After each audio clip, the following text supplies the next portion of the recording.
আসসালামু আলাইকুম ওয়া রাহমাতুল্লাহি ওয়া বারাকাতুহু।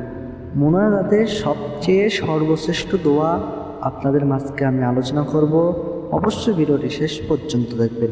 মুনাজাতের শুরুতে কি পড়তে হয়, শেষে কি পড়তে হয়, নবী করিম সাল্লাল্লাহু আলাইহি ওয়াসাল্লাম তিনি কিভাবে মুনাজাত করতেন আল্লাহ তাআলা রব্বুল আলামিনের কাছে, আল্লাহ রব্বুল আলামিন তাহার দোয়াগুলো কবুল করতেন।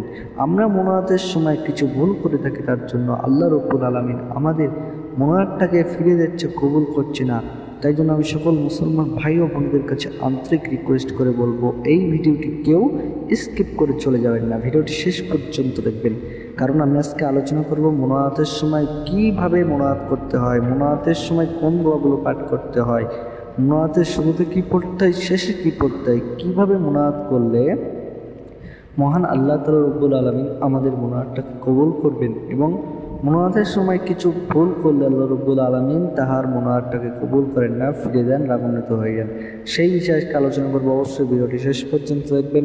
যে সকল ভাই বোনেরা এই চ্যানেল নতুন আছেন অবশ্যই চ্যানেলটাকে সাবস্ক্রাইব করবেন, লাইক কমেন্ট শেয়ার করতে ভুলবেন না।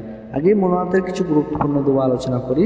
প্রথম নাম্বার যে দোয়াটি খুবই পাওয়ারফুল শক্তিশালী দোয়াটি হলো ربنا آتنا في الدنيا حسنة وفي الآخرة حسنة وقنا عذاب النار।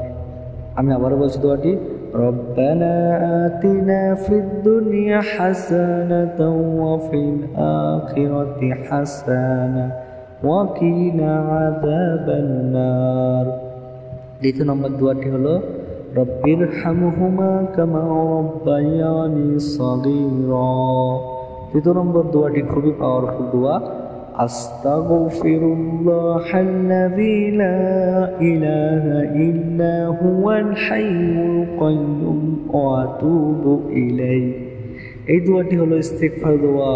নবী করিম সাল্লাল্লাহু আলাইহি ওয়াসাল্লাম তিনি গুনাহগার ছিলেন না, তারপরেও তিনি 70 বারের চেয়েও বেশি করে ইস্তিগফার আল্লাহর কাছে করতেন।